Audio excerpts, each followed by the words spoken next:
नमस्कार, मैं हूं डॉक्टर नितेश राज। आज हम बात करेंगे DPP-4 inhibitor drugs in diabetes.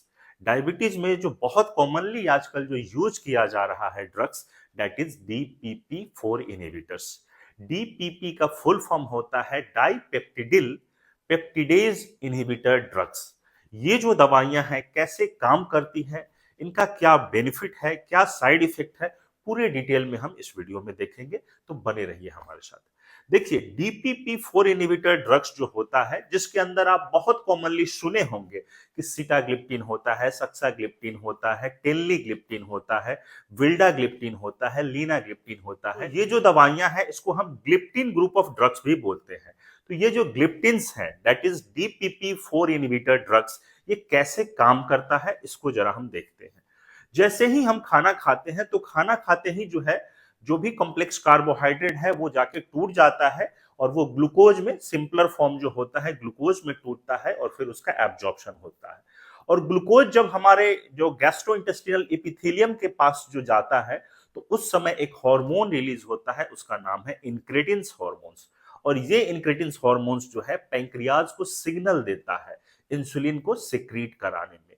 अब ये हम जान गए कि जो इंक्रेटिन्स होता है, जो रिलीज होता है, वो पैंक्रियाज को सिग्नल देता है। पैंक्रियाज को सिग्नल देता है इंसुलिन रिलीज कराने के लिए। और जब इंसुलिन रिलीज होगा तो ब्लड शुगर आपका ऑप्टिमम कंट्रोल होगा।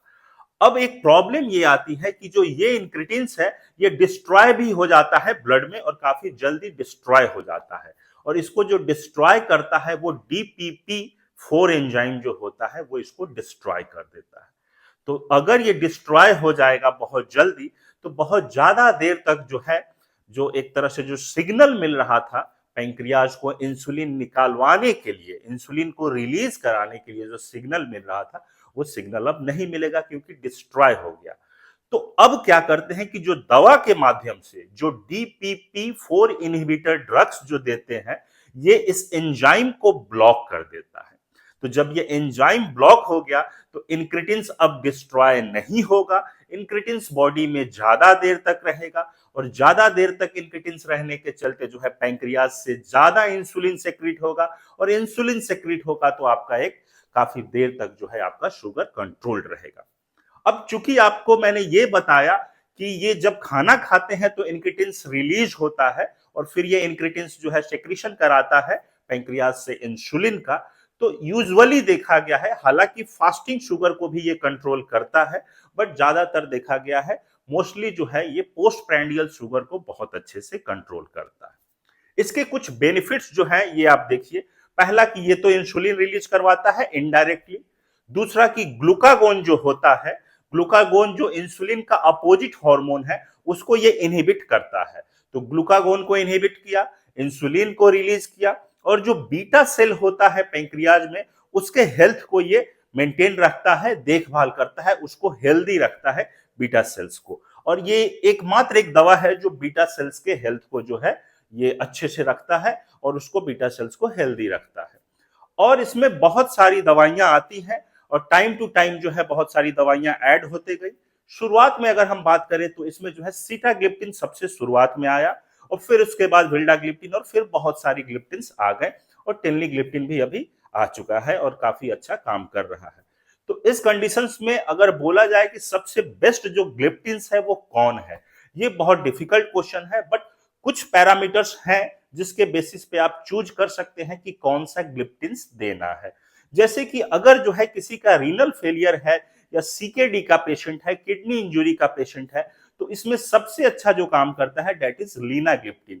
क्योंकि लीनाग्लिप्टिन किडनी से जो है मेटाबोलाइज नहीं होता है, तो किडनी के लिए ये सेफ दवाई है। इसका बिलियरी मेटाबॉलिज्म होता है तो उसमें ये सेफ माना जाता है।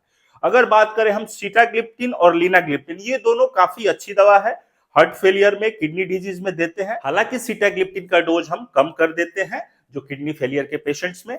अगर बात करें विल्डाग्लिप्टिन की, तो मोर और लेस आप ये याद रखिए कि ओवरऑल सबका काम तो वही है, DPP-4 इनहिबिटर ड्रग्स है।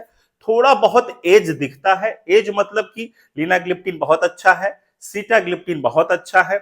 आजकल जो टेनलीग्लिप्टिन की अगर बात आती है तो थोड़ा कॉस्ट इफेक्टिव है क्योंकि दाम इसका कम है, ग्लिप्टिन का दाम ज्यादा रहता है। अगर बात किया जाए विल्डाग्लिप्टिन का, तो विल्डाग्लिप्टिन भी बहुत अच्छा काम करता है, बट अगर किसी का सीवियर लीवर फेलियर है या हार्ट फेलियर है सीवियर, तो इस कंडीशंस में हम नहीं देते हैं। बाकी दवाइयां दी जा सकती। अगर हम बात करें साइड इफेक्ट्स की, जो ग्लिप्टिन्स जो है DPP4 इनहिबिटर ड्रग्स का साइड इफेक्ट क्या है, तो बहुत वेल टॉलरेटेड ये दवा है। साइड इफेक्ट्स बहुत कम देखने को मिलते हैं।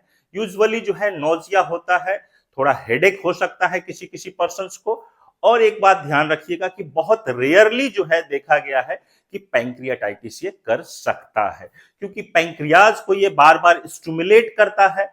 इंक्रेटिन्स क्या करता है कि पैंक्रियाज में जो बीटा सेल्स है उसको बार बार स्टिमुलेट करके इंसुलिन को रिलीज करवाता है।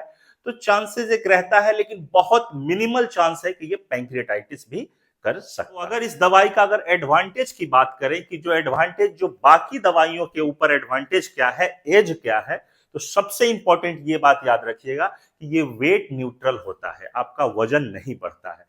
बाकी आपको मालूम ही है कि ग्लिमिपेराइड, ग्लिक्लाजाइड या अदर जो एंटी डायबिटिक मेडिकेशंस है वो बहुत बार वेट गेन कराती है, तो ये वेट न्यूट्रल रहता है। दूसरा ये है कि गैस्ट्रिक एम्प्टी को ये थोड़ा डिले करता है, तो खाना काफी देर तक अगर पेट में रहेगा तो उस कंडीशंस में आपको भूख नहीं लगेगी, तो ये भी एक अच्छा चीज है। हो सकता है कि अर्ली सेसाइटी जल्दी आपका पेट भर जाए, तो इस कंडीशंस में आप ज्यादा कैलोरी का इंटेक नहीं करें। और सबसे इंपॉर्टेंट जो और किसी एंटी डायबिटिक दवा में नहीं है, वो है कि ये बीटा सेल्स जो होता है पैंक्रियाज के अंदर, उसको ये हेल्दी रखता है। तो ये सबसे एज है बाकी सारे एंटी डायबिटिक ड्रग्स से, इसका एक सुपीरियरिटी आ जाता है कि ये बीटा सेल्स के हेल्थ को जो है मेंटेन रखता है। डोज की अगर हम बात करें तो सीटाग्लिप्टिन जो दवा होती है, सीटाग्लिप्टिन जो है 100 मिलीग्राम इसका मैक्सिमम डोज यूजुअली हम यूज करते हैं। 50 मिलीग्राम करके बीडी भी दिया जाता है, या बहुत बार जो है 100 मिलीग्राम करके सिंगल डोज भी इसका देते हैं। अगर हम बात करें लीनाग्लिप्टिन की, तो ये काफी लॉन्ग एक्टिंग है और ये 5 मिलीग्राम करके आती है, और 5 मिलीग्राम जो है सिंगल डोज इसका दिया जाता है। अगर हम बात करें टेनलीग्लिप्टिन की, जो हाँ अभी हम बात कर रहे थे कि इसका प्राइस काफी कम है, तो टेनलीग्लिप्टिन जो है 20 मिलीग्राम करके आता है, मैक्सिमम 40 मिलीग्राम तक दिया जाता है और दिन में एक बार ही देते हैं।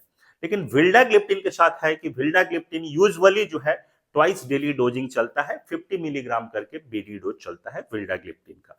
तो ऐसे आप याद रखें। एक बात याद रखेंगे कि मोर और लेस बहुत ज्यादा अंतर नहीं है।